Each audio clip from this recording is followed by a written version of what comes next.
ये सुदामा चरित्र की कथा है ना। भागवत जी कहते हैं इसको सुनने वाला एवं कहने वाला दोनों के जीवन का दुख दारिद्र्य दूर हो जाता है। इतनी पावन कथा है। सुदामा जी की एक धर्म पत्नी थी जिसका नाम था सुशीला। यथा नाम तथा गुण, जैसा नाम था वैसे ही उसके गुण थे। बंधुओं, सुदामा जी के बच्चे भी थे, लेकिन जीवन में सुदामा जी को विपत्तियों ने ऐसा घेर लिया था, चारों तरफ से ऐसा घेर लिया था कि सुबह खा लें तो शाम को कुछ नहीं, और शाम को खा लें तो सुबह को कुछ नहीं। बंधुओं, ठाकुर जी जब देने पे आता है ना तो छप्पर फाड़ के देता है, और जब वो लेने पे आता है ना तो बड़ा कठोर हृदय करके परीक्षा भी खूब लेता है।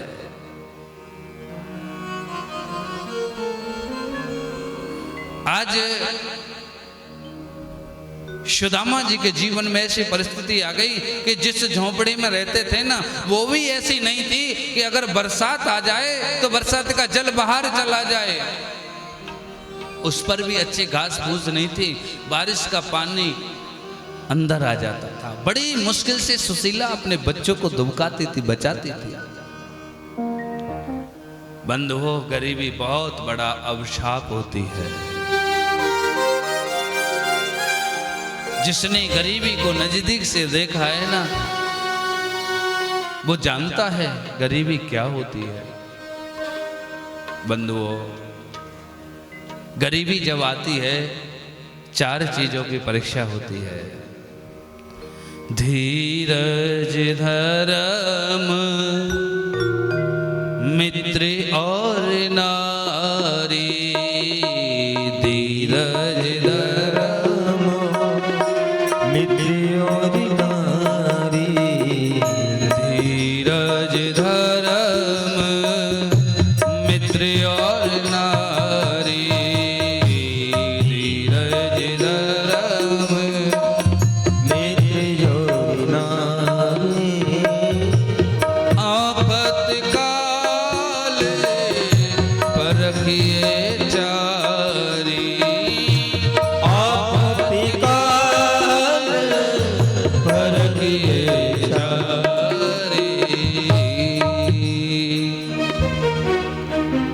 विपत्ति में पता लगता है चार लोगों को,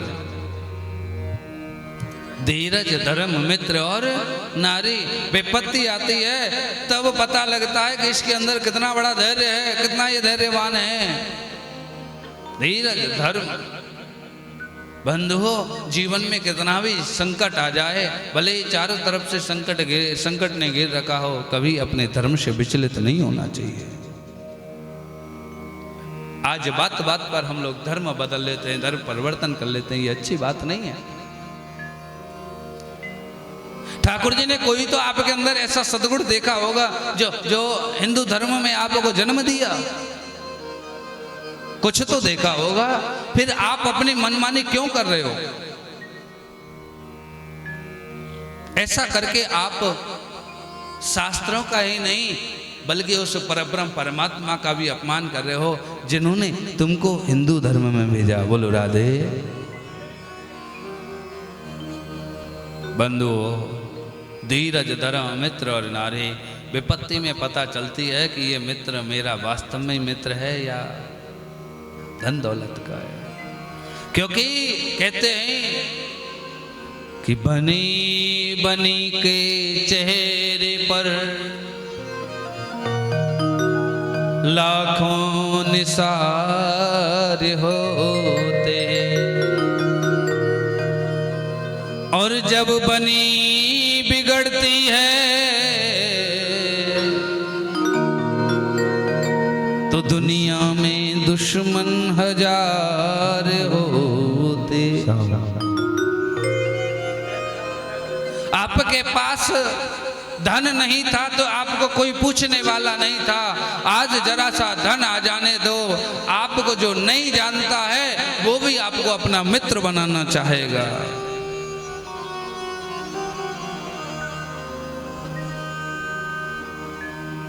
जब विपत्ति आती है ना तो सगे से सगा भी मुंह मोड़ लेता है। रिश्तेदार नमस्ते कहकर अपना पिंड छुड़ाते हैं, कहते हैं कि रिश्ता दूर का है, पानी तक नहीं पिलाते हैं। किसी धनवान पर अचानक कंगाली आ जाने दो, गरीबी आ जाने दो, और वो अपने किसी अमीर रिश्तेदार के सामने से अगर निकल के जाए और कोई उससे कहे देखो भैया तेरा ये रिश्तेदार जा रहा है, तो क्या कहेगा वो? काहे का रिश्तेदार? कौन रिश्तेदार? अरे हम तो इसे जानते भी नहीं है। बंधुओं, एक बात गांठ मार लेना, आपका कोई भूखा नहीं है। आपकी दौलत के भूखे हैं, आपकी शौहरत के भूखे हैं, आपका कोई भूखा नहीं है। अगर आपसे प्रेम कोई करता है तो वो मेरा गोविंद करता है।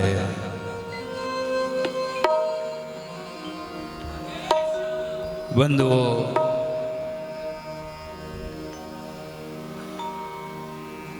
धीरज, धर्म, मित्र और नारी विपत्ति में पता पड़ती है एक नारी की, स्त्री की।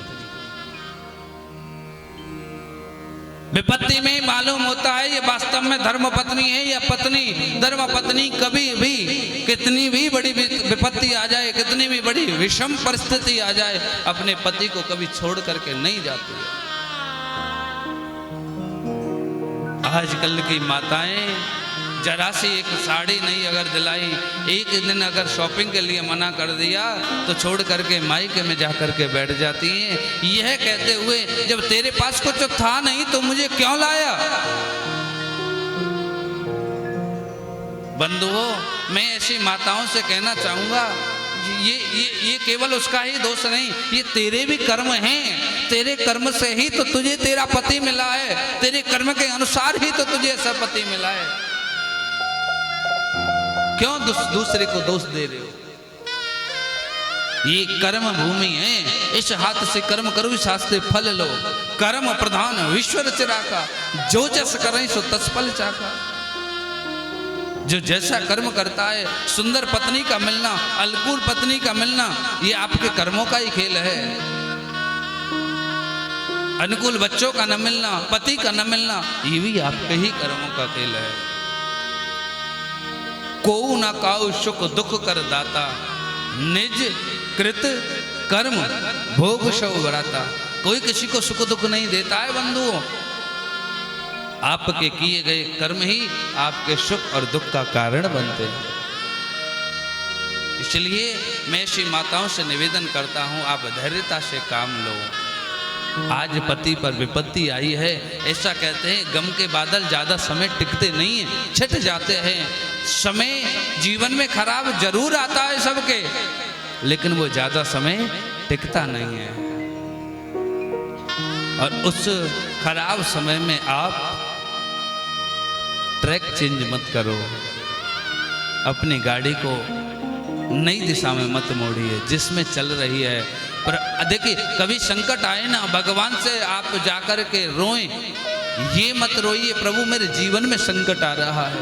उससे जाकर के यही कहो, गोविंद तू संकट तो बहुत दे रहा है, लेकिन तुझसे मेरी एक प्रार्थना है कि संकटों के साथ साथ इन संकटों को झेलने की सामर्थ्य भी देता रहे। बंधुओं, ये कथा सिखाती है, देखो सुशीला के जीवन में कितनी विषम परिस्थिति आ गई, छोड़ के नहीं गई।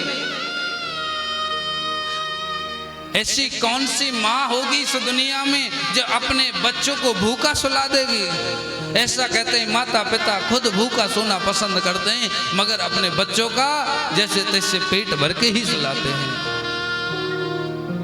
लेकिन सुशीला के जीवन में ऐसी स्थिति आ गई, किसी किसी दिन तो बच्चों को यह कह करके सुलाना पड़ता था, बेटा आज एकादशी है, एकादशी को अन्न ग्रहण नहीं करते, जल पी करके ही सो जाते।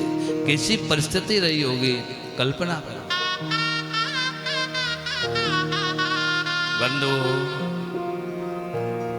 ऐसी जब कठोरता से भगवान परीक्षा लेते हैं ना, तो रूह भी कांप जाती है, रोंगटे खड़े हो जाते हैं। इधर द्वारिकाधीश द्वारिका में गद्दी पर बैठे थे, पास में रुक्मणी खड़ी थी। आज मेरे ठाकुर जी चिंता मुद्रा में बैठे हैं, आंखों में जल भरा हुआ है।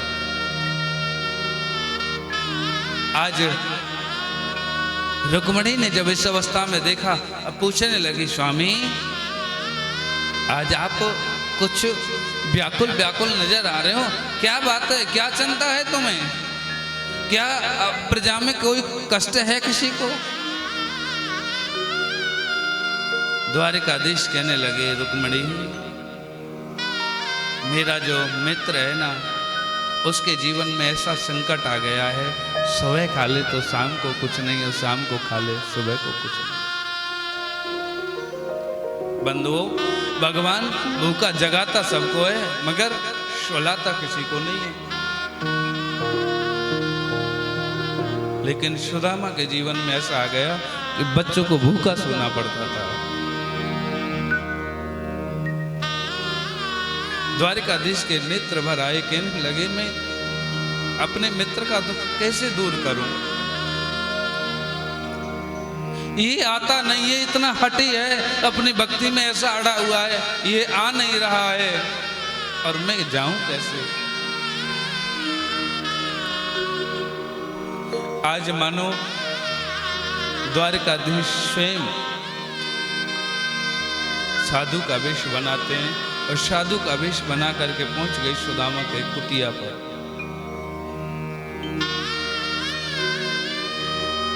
जाके आवाज लगाने लगे, माई भिक्षाम देही। सुशीला निकल के आई। सुशीला ने आज हाथ जोड़ करके खड़ी हो गई। आज मानो द्वारिकाधीश संत के विषय में कह रहे हैं, माँ मुझे कुछ भिक्षा दो। हाथ जोड़ने लगी। साधु, मेरे पास इतना नहीं है कि मैं कुछ दे सकूं। क्या हुआ, क्या परेशानी है? कोई जातक है, कोई सूतक है? क्योंकि जातक सूतक में ही नहीं दिया जाता है। क्या बात है?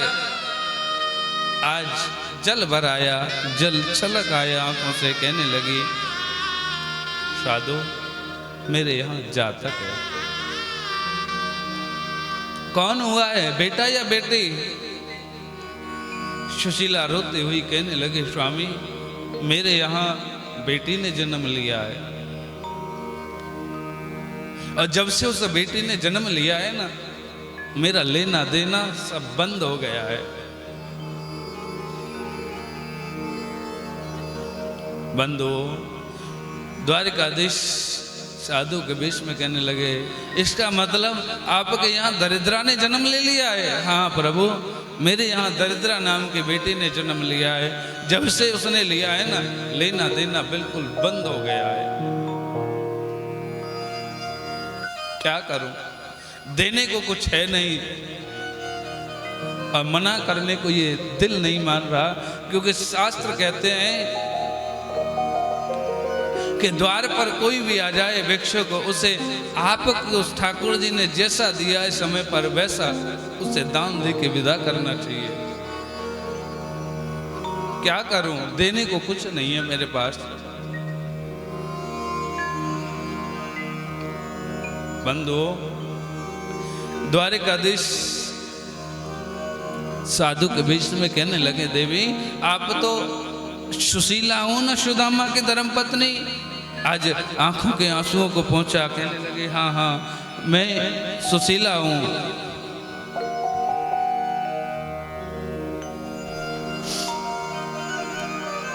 देवी आपके तो पति के बचपन के मित्र हैं ना द्वारिकाधीश,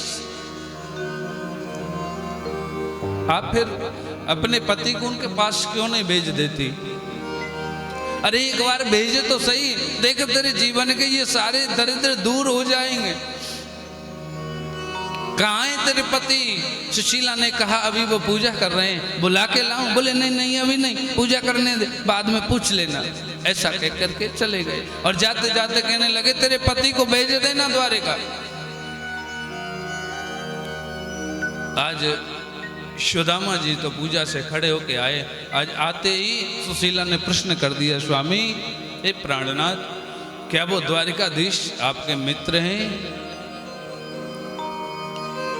जो द्वारिकाधीश का शब्द निकला, आज रोम रोम खिल उठा, आंखों में जल भर आया। कहने लगे हाँ देवी, वो मेरा मित्र है। स्वामी आपने कभी बताया नहीं? सुदामा जी कहने लगे देवी,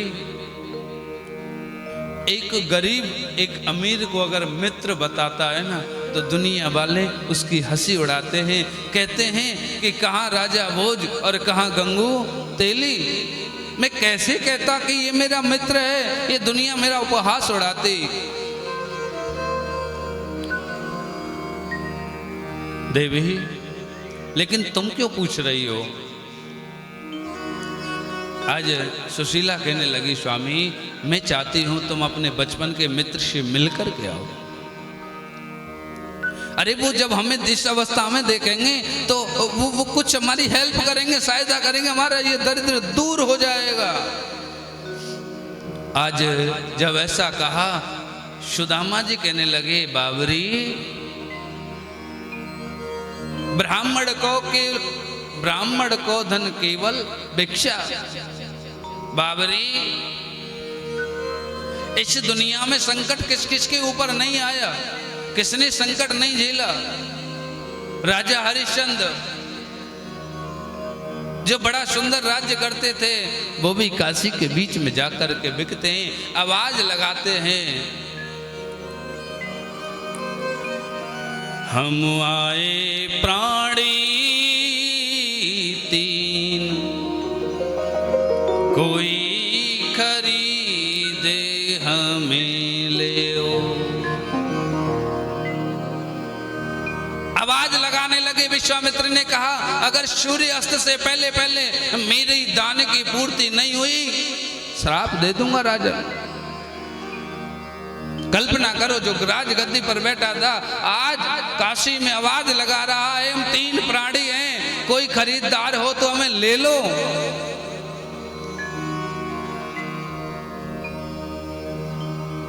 एक सेठ ने पत्नी को ले लिया, रोहतास रोने लगा। क्या गुजरी होगी राजा के हृदय पर, क्या गुजरी होगी उसकी माँ के हृदय पर। रोहतास रोने लगा तो कहने लगी सेठ जी ये पुत्र है मेरा, मेरे बगैर रहेगा नहीं, इसको भी ले लो। बंधुओं, आंखों के सामने पुत्र बिक गया, पत्नी बिक गई, इससे बड़ा कष्ट क्या हो सकता है।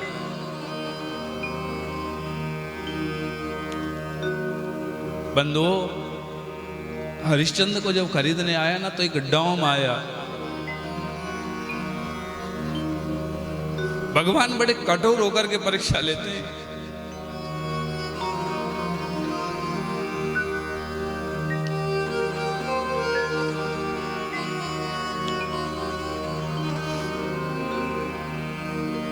आज कहने लगे कालू,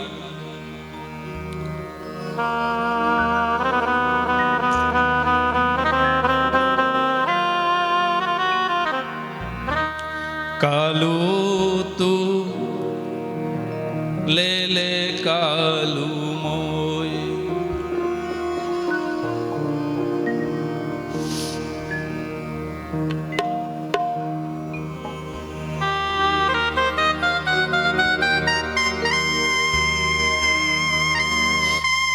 आज डोम के हाथों बिक गए। पुत्र को सर्प ने डस लिया तो इतने सत्यवादी थे, पुत्र को भी बिगर टका के जलाने नहीं दिया। इससे बड़ी और क्या परीक्षा हो सकती है।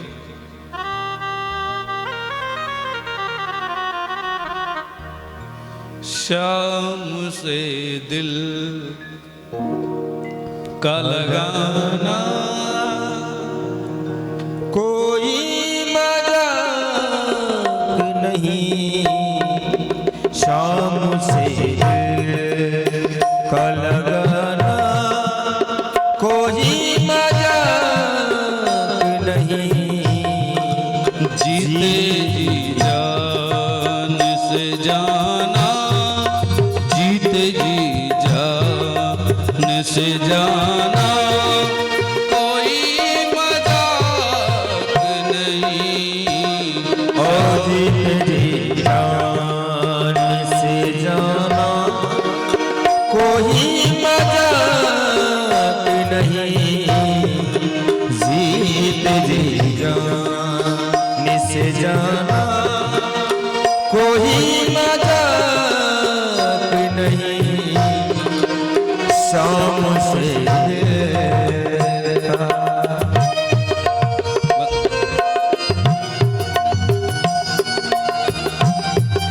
सभी दोनों नेत्र बंद करके ठाकुर जी को उस दिव्य छटा को हृदय में उतारे।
कोई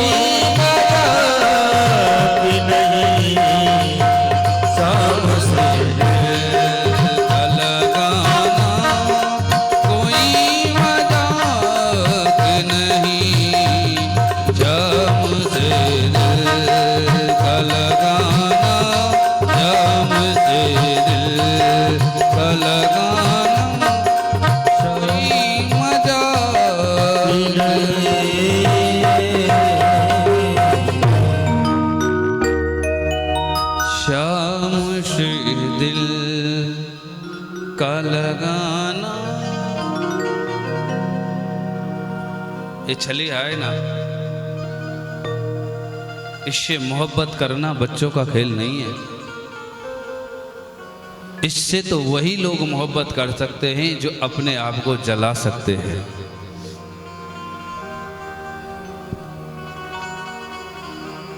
क्योंकि ये छलिया जिससे प्रेम करता है, जिसे अपनाता है ना, जिसे ये अपनाता है, उसको सिवाय आंसुओं के उपहार के कुछ नहीं देता है।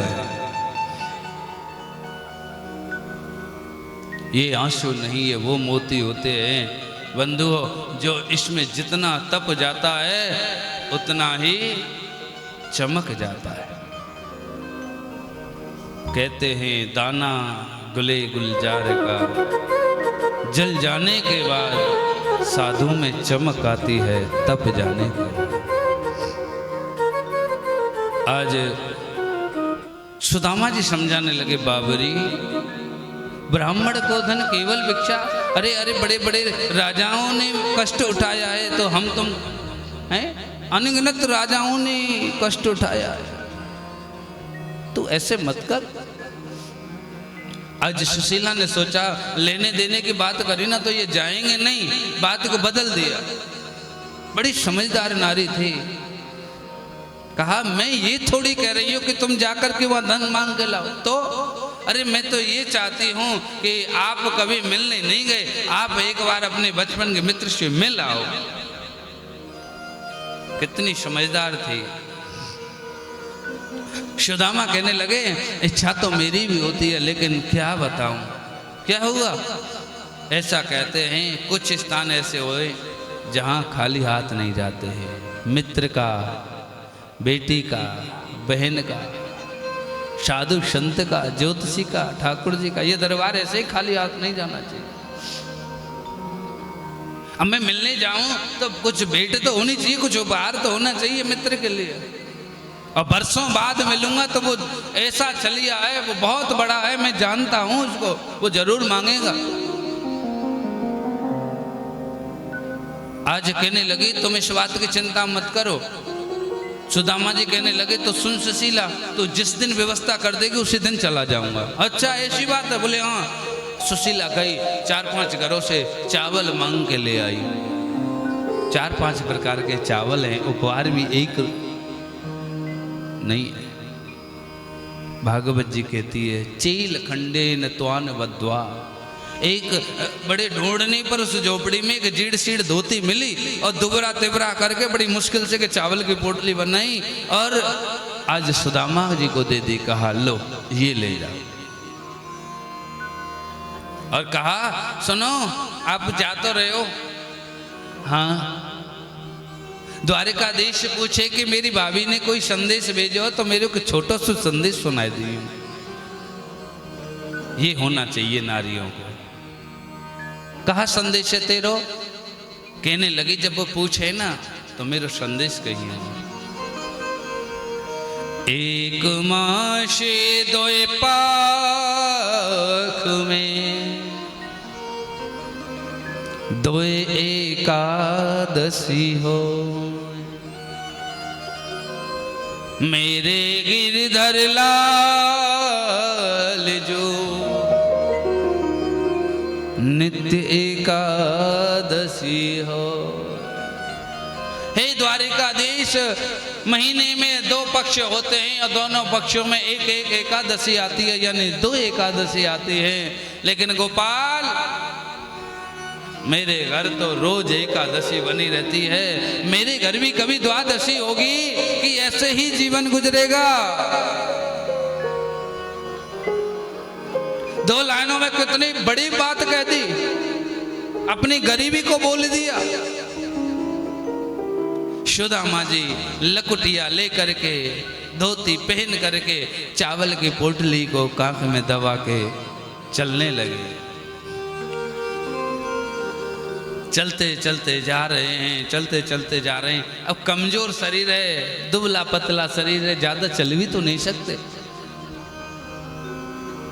एक वृक्ष की छाया में बैठ गए। कहने लगे गोपाल क्या सजा मिली है मुझको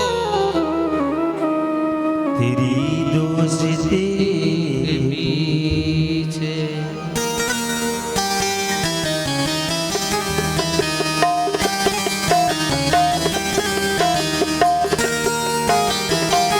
सभी सुदामा जी की तरह पुकारिए, हरि बोल।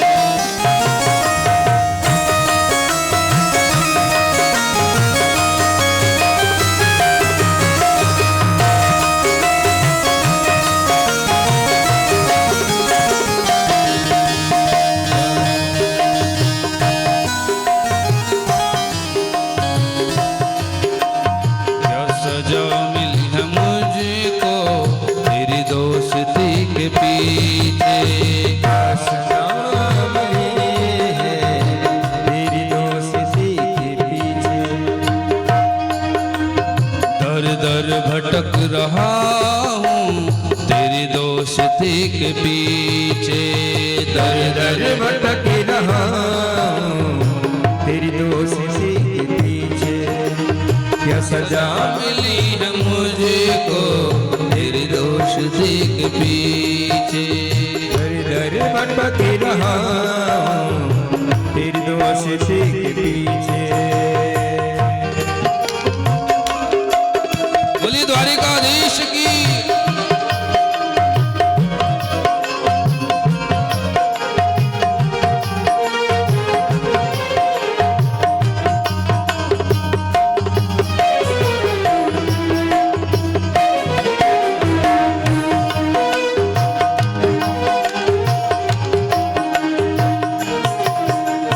मैं गरीब हूँ तो क्या है, दीनों के नाथ तुम हो। मैं गरीब हूँ तो क्या है, दीनों के नाथ तुम हो।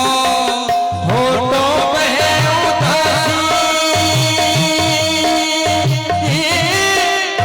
होठों पे क्या उदासी, तेरी दोस्ती के पीछे क्या सजा भटक रहा हूँ तेरी दोस्ती के पीछे, दर दर भटक रहा हूँ तेरी दोस्ती के पीछे।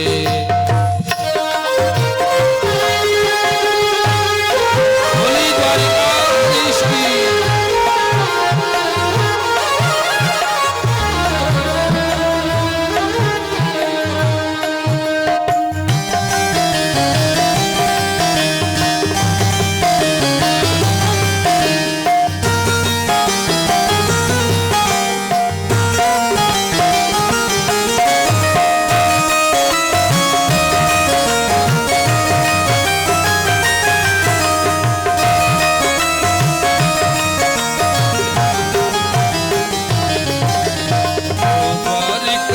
वासी दे दो शरण जरासी, द्वारिका के बासी बासी दे दो शरण जरासी। सभी पुकारिए, दोनों हाथ उठाइए, प्रेम से पुकारिए, हो सकता है सुन ले वे। ओ द्वारिका के वासी दे दो शरण जरासी, द्वारिका के बासी दे दो शरण जरासी। अखियां दरस की प्यासी, ओ अखियां दरस की प्यासी, तेरी दोस्ती के पीछे दर दर भटक रहा हूँ तेरी दोस्ती के पीछे, दर दर भटक रहा तेरी दोस्ती के पीछे। क्या सजा मिली है मुझको, क्या सजा मिली है मुझको तेरी दोस्ती के पीछे, दर दर भटक रहा हूँ तेरी दोस्ती के पीछे, दर दर भटक रहा तेरी दोस्ती के पीछे। बोले द्वारिकाधीश भगवान की हरि बोल। पीछे वाले भी दोनों हाथ उठाएं, प्रेम से करतल ध्वनि करेंगे।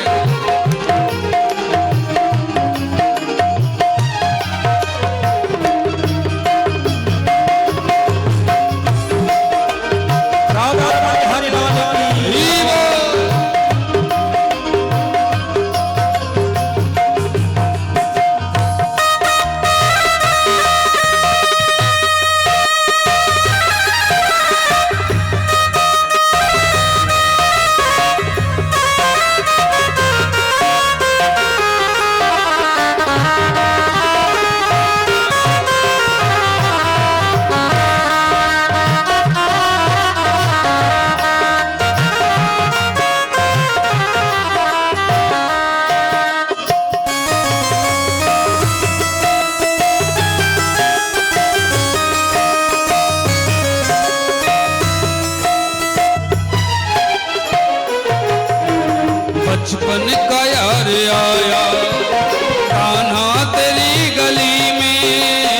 बचपन का यार आया कान्हा तेरी गली में। हाँ बचपन का यार आया कान्हा तेरी गली में। बचपन का यार आया ओ कान्हा तेरी गली में।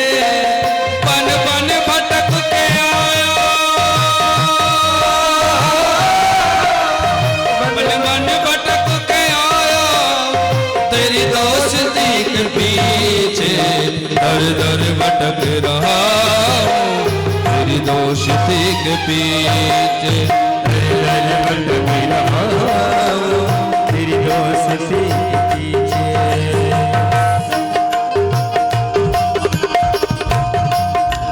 बोलिए रमण बिहारी लाल की।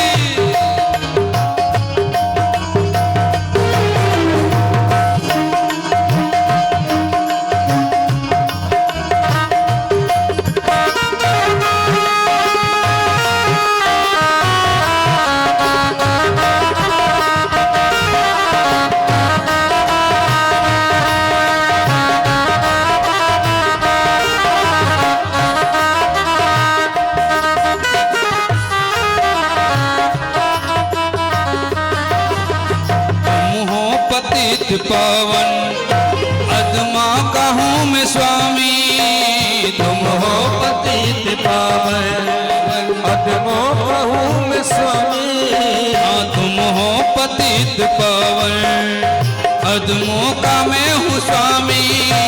तुम हो पतित पावन अदमों का हूँ मैं स्वामी। अब तो तरस दिखा दो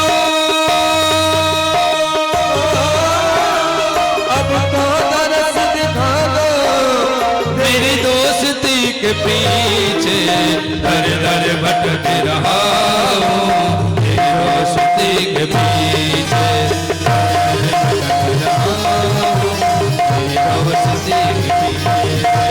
दर दर भटक रहा हूँ तेरी दोस्ती के पीछे। दर दर भटक रहा हूँ तेरी दोस्ती के पीछे। दर दर भटक रहा हूँ तेरी दोस्ती के पीछे। दर दर भटक रहा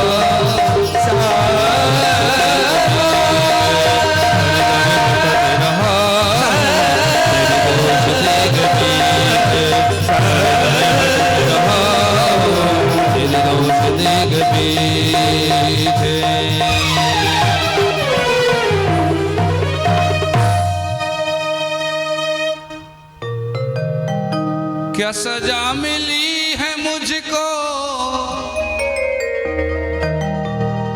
तेरी दोस्ती के पीछे। दर दर भटक रहा हूँ तेरी दोस्ती के पीछे।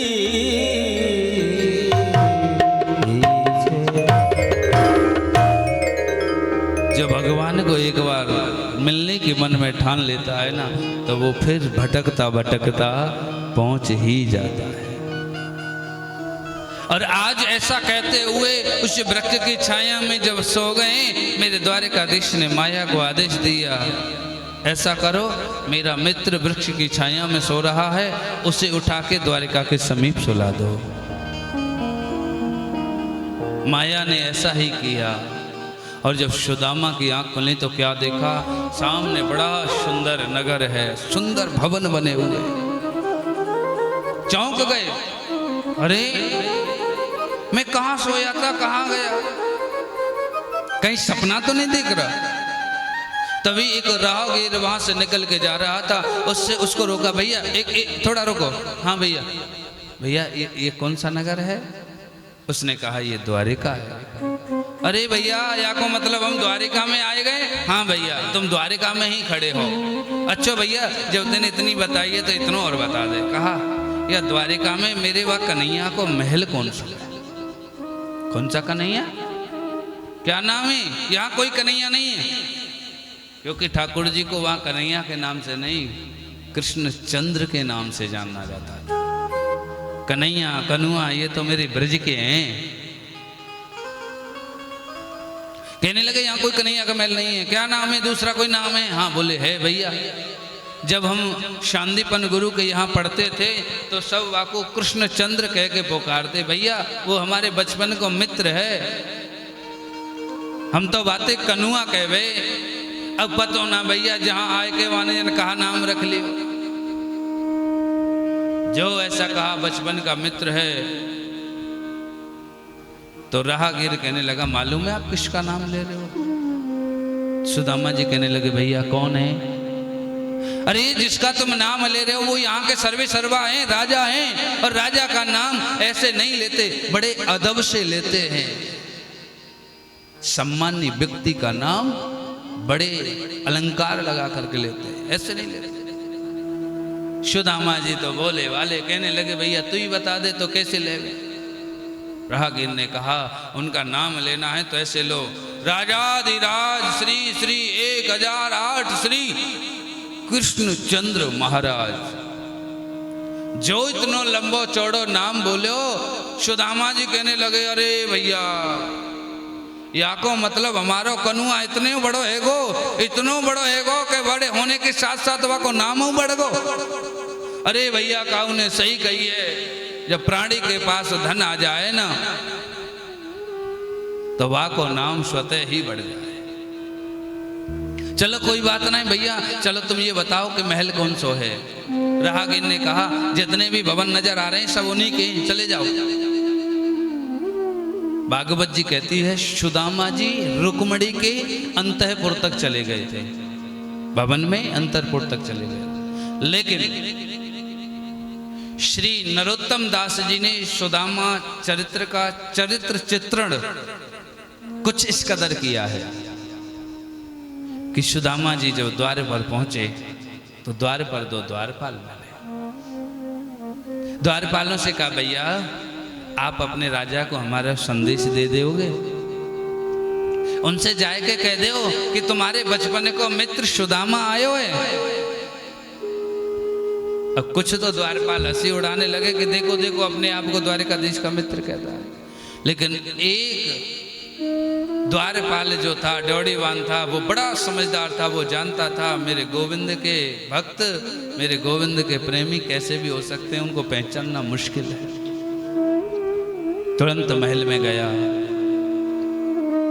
जाकर के द्वारिकाधीश को प्रणाम किया और कहा, प्रभु आज एक गरीब ब्राह्मण द्वार पर आया है, वो आपसे मिलना चाहता है। द्वारिकाधीश ने कहा, पहले तो ये बताओ कि तुम गरीब कैसे कह सकते हो उसको? दूसरी बात कि ब्राह्मणों के लिए हमारे तो दरवाजे 24 घंटे खुले हुए हैं, आखिर उसको रोका किसने है? क्या बात है? कहने लगे, महाराज शीश पगा न जगा तन पे प्रभु, जाने को आन बसो की ग्रामा, धोती पटी सी लटी दुपटी अरो, पाए उपान है की नहीं श्याम। महाराज न सर पे कोई पगड़ी है, न पैरों में पनाई है, वस्त्र के नाम पर भी उनके शरीर पर एक धोती है, आधी पहन रखी है और आधी ओढ़ रखी है, वो भी कई जगह से फट रही है। द्वारिकाधीश कहने लगे, किसी के फटे कपड़ों को देख करके ये तो जज नहीं किया जा सकता कि वो गरीब है। तुमने कैसे कह दिया कि वो गरीब है? सही सही बताओ कौन है, क्या नाम है उसका? आज कहते हैं, द्वारे खड़ो द्विज दुर्बल एक, द्वारे खड़ो द्विज दुर्बल एक, रहो चक सो बस रामा, पूछत दीन दयाल को दाम, बतावते अपनो नाम सुदामा, पूछत दीन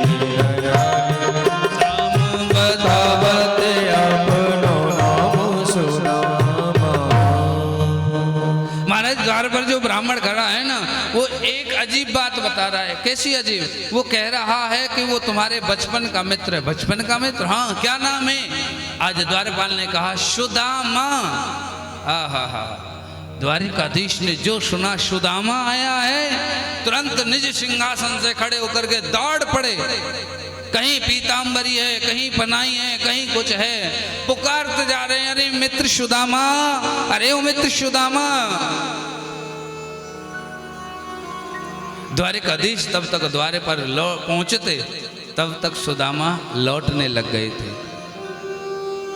क्यों?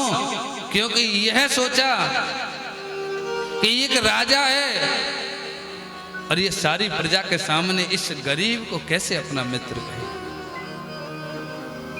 अगर मुझसे मित्रता मानता तो अब तक आ गया होता। सोच रहा होगा इस गरीब को कैसे मैं बराबर में बैठाऊं। लौट के जा रहे थे, पीछे से आवाज आई, अरे मित्र सुदामा, क्या आप हमसे मिले बगैर लौट जाओगे?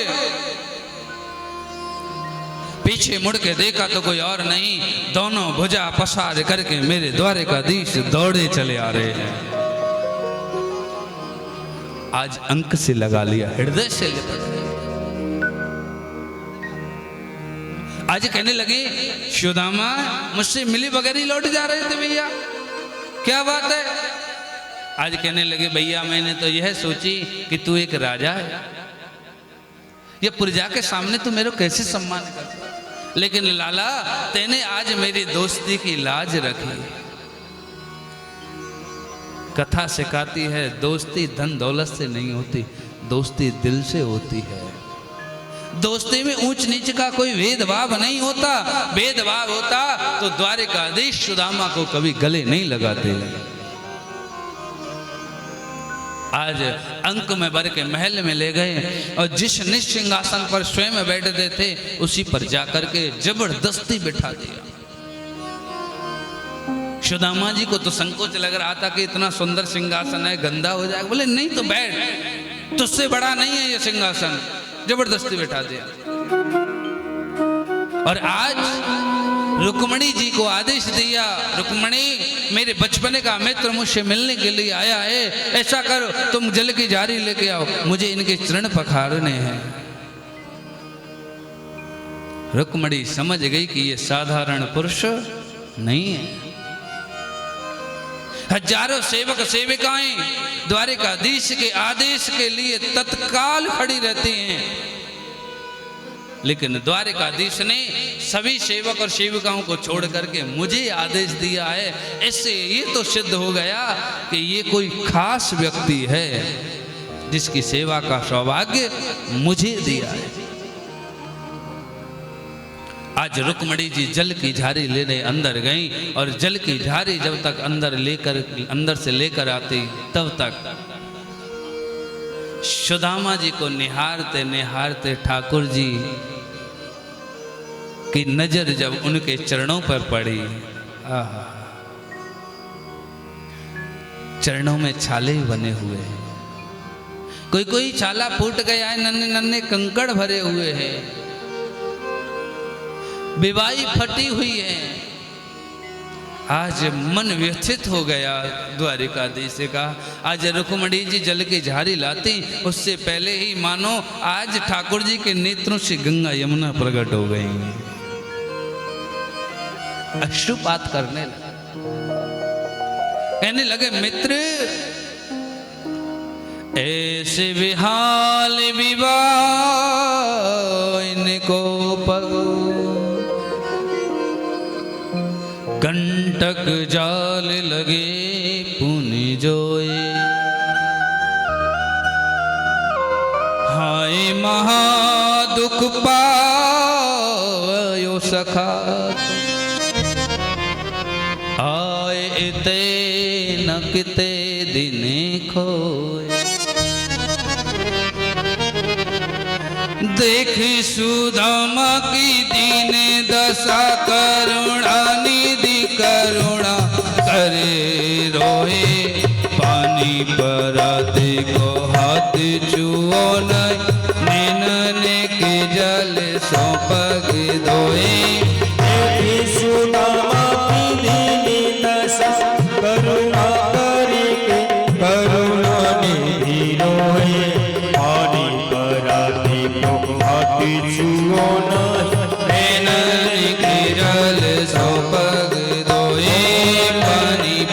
हाथी को हाथी छुओ न नैनन के जले सो मगरोरे।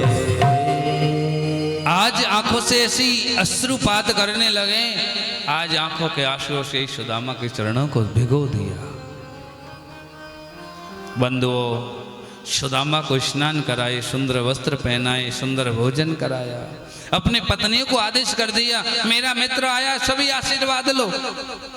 सुदामा से कहा, भैया आप आशीर्वाद दो मेरी पत्नी। रुक्मणी जी आई, सुदामा जी ने कहा सौभाग्यवती भव। उसके बाद जामवंती जी आई, जामवंती जी आई तो सुदामा जी तो रुक गए। द्वारिकाधीश कहने लगे, भैया काहे को रुक गए? बोले लाला अब ये कौन है? पहले तो तेरी पत्नी थी, अब ये कौन है? कहने लगे भैया ये वही है, तुम तो आशीर्वाद देते चलो। उससे कहा सौभाग्यवती भव। उसके बाद जामवंती आई, लाला अब ये? अरे भैया तू पूछे मत, जो आती जाए समझ लियो सब बे ही हैं।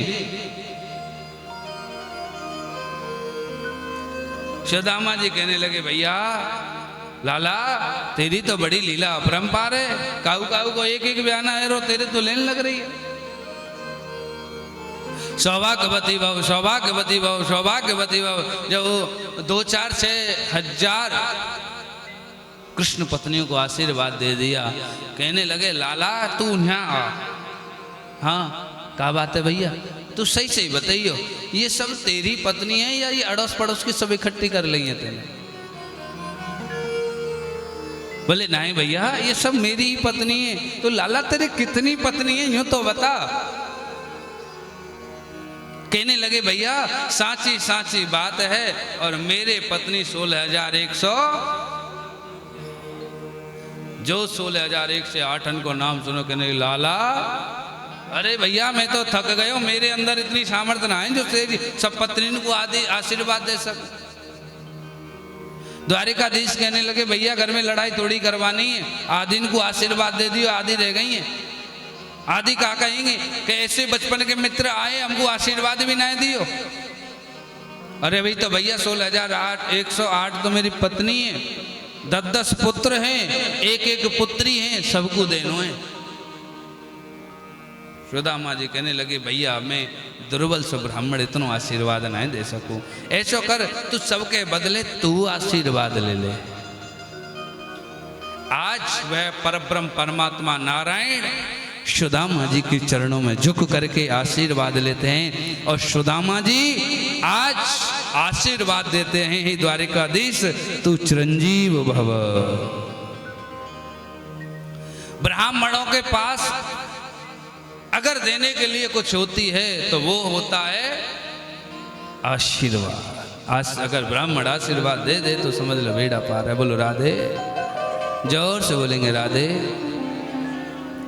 बंधुओं इसके बाद अपने शयन कक्ष में ले गए, और शयन कक्ष में ले जा करके आज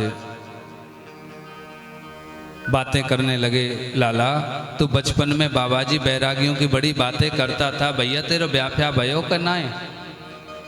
कहने लगे भैया ऐसी कोई बात ना है, मेरो ब्याह है गयो। तेरी भाभी को नाम है सुशीला, यथा नाम तथा गुण। द्वारिकाधीश कहने लगे भैया तेने हमको निमंत्रण नहीं दियो बुलाए को, हैं ब्याह चुपके आप ही कर लियो। सुदामा जी कहने लगे भैया हमने तो अपना विवाह, एक विवाह भयो बा में तो या डर सो नहीं बुलायो कि तू एक राजा है, कैसे आवेगो? और तेरे जो 16,108 भये तेने काऊ को निमंत्रण दियो हमको, हमसे तो कह रहे हो तो, क्योंकि मित्रता में सब जोड़ चलता है। बंधुओं बहुत हास्य विनोद होता है, बचपन की बातों को याद करते हैं, और बाद में मेरे द्वारिकाधीश कहते हैं मित्र मेरी भाभी ने कछु कोई उपहार नहीं भेजो, जो कई उपहार नहीं भेजो, बेटना भेजी, जो चावल की पोटली लाए तो उसे कांच में छुपाने लगे। कहने लगे मित्र तेरे बचपन की आदत अभी गई ना है, गुरु माता ने जो चना दिए बिन्नी तू चुपचाप अकेलो खाएगो सब रहने। और अब मेरी भाभी ने कछु उपहार भेजो, बाबू भी छुपा रहे हो। आज ठाकुर जी ने जोर से झपट्टा मारो, खींचो तो पोटली फट गई और चावल फैल गए। आज द्वारिकाधीश ने देखा कि चावल भी एक क्वालिटी के नहीं है, अनेक। आहा, आंखों में जल भर आया। ऐसी सुंदर भेंट को देख करके द्वारिकाधीश कहने लगे, भैया मेरी भाभी ने जब इतनी सुंदर भेंट भेजी है तो संदेश जरूर भेजो। वो कहा संदेश भेजो, बता मुकू। आज सुदामा जी कहने लगे, भैया चलती टाइम तेरी भाभी ने कही कि मेरो संदेश कह दियो। एक मासी दोई पाख में दोए एकादशी हो, मेरे गिरधर लाल जो नित्य एकादशी हो। समझ गए कि भाभी के यहाँ बहुत गरीबी है, नेत्र बंद कर लिए और इस संदेश का प्रत्युत्तर सीधा सुशीला जी के पास भेजा। ठाकुर जी मनी मन कहते हैं, भाभी होनी थी जो है चुकी, अब ना ऐसी हो। भाभी तेरे भवन में नित्य द्वादशी हो। भाभी जो होन आ रही थी वो हो गया, जो गम के बादल थे वो समझो छट गए, अब कुछ नहीं होगा ऐसा। एक मुट्ठी खाई, एक लोग दे दिया, दो मुट्ठी का रंदल खाए, दो लोग दे दिए, तीसरी मुट्ठी खाना चाहते थे कि रुक्मणी ने हाथ पकड़ लिया, प्रभु आप ये प्रसाद अकेले पा जाए। रात को जब सुदामा सो गए, विश्वकर्मा से कहा मेरी भाभी सोएगी झोपड़ी में और जगनी चाहिए महलों में, मेरे जैसी द्वारिकापुरी का निर्माण करो। आज रातों रात सुदामापुरी का द्वारिकापुरी की तरह निर्माण किया। बोलो राधे। बंधुओं, सुखदेव जी कहते हैं 2-4 दिन रुके सुदामा जी द्वारिका में, उसके बाद प्रस्थान करके सुदामापुरी वापस आए। और वापस आए तो क्या देखा कि जहां झोंपड़ी थी आज वहां कंचन महल खड़े। सोचने लगे हो सकता है कोई शक्तिशाली राजा आया, मेरी झोंपड़ी फेंक दी और अपना महल बना लिया। तो द्वार पर खड़े द्वारपालों से पूछने लगे, भैया यहाँ को राजा कौन है, कहा नाम है, कहाँ है। द्वारपाल कहने लगे हमारे यहाँ को राजा है, वह को नाम है सुदामा, अपने बचपन के मित्र से मिलवे गए। ऐसी वार्तालाप जब कर रहे थे तो ऊपर से सुशीला देख रही थी। सुशीला आरती का थाल लेकर के सहेलियों के साथ आई, सेविकाओं के साथ आई। तो सुदामा ने सोचा कि कोई रानी है, मंदिर में पूजा करने के लिए जा रही है, तो कोने में जाके खड़े हो गए। बंधुओं, सुशीला जाके आरती उतारने लगी। सुदामा जी कहने लगे, देवी आप कौन हो और मेरी आरती क्यों उतार रही हो। सुशीला कहने लगी, हे प्राणनाथ, आप अपने बचपन के मित्र से मिलने क्या गए, आप तो मुझे भूल गए। जो सुशीला की आवाज को सुना, अब तो ऊपर से नीचे की ओर देखने लगे। सुशीला, अरे सुशीला तेरे तो बड़े ठाठ हैं? 4 दिन में तेरी तो काया कलप पलट गई हैं। सुशीला देख, तू खा खा के 4 दिन में हो गई कुठीला। देख तेरे लटक रहे 2-2 चुटीला। हाँ हाँ, कितनी सेविकाएं लग रही हैं, तेरे तो बड़े ठाठ हैं रे। सुशीला, तुझे धन की इच्छा थी, मुझे तो गोविंद की इच्छा थी। तुझे धन चाहिए थे ना, मेरे ठाकुर ने देख कितना दे दिया, इतनी हमारी औकात भी नहीं है। तू ही संभाले से मैं तो वन में जाके भजन करूंगा। और जब वन की ओर जाने लगे, पीछे से आवाज आई, मित्र कहाँ जा रहे हो। पीछे मुड़ के देखा, जिस द्वारिकाधीश को द्वारिका में छोड़ के आए थे, महल में बैठा पुकार रहा है। चरण पकड़ लिए जाके, प्रभु ये क्या है, मुझे नहीं चाहिए, मैं वन में भजन करूंगा, यहाँ रहूंगा तो अभिमान आ जाएगा। द्वारिकाधीश कहने लगे, नहीं तुझे कोई अभिमान नहीं आएगा, यहाँ रहकर भी वन जैसा ही आनंद आएगा। ठाकुर जी कहते हैं व्यक्ति के बिगड़ने के 4 साधन होते हैं बंधुओं, रूप, यौवन, संपत्ति, प्रभुत्तम, विवेकता। सुंदर रूप का होना, यौवन अवस्था का होना, ज्यादा संपत्ति का होना और ठाकुर जी की कृपा से ऊंचे पद का मिलना। अगर इन चारों में से एक भी मिल जाता है ना तो वो बिगड़ जाता है।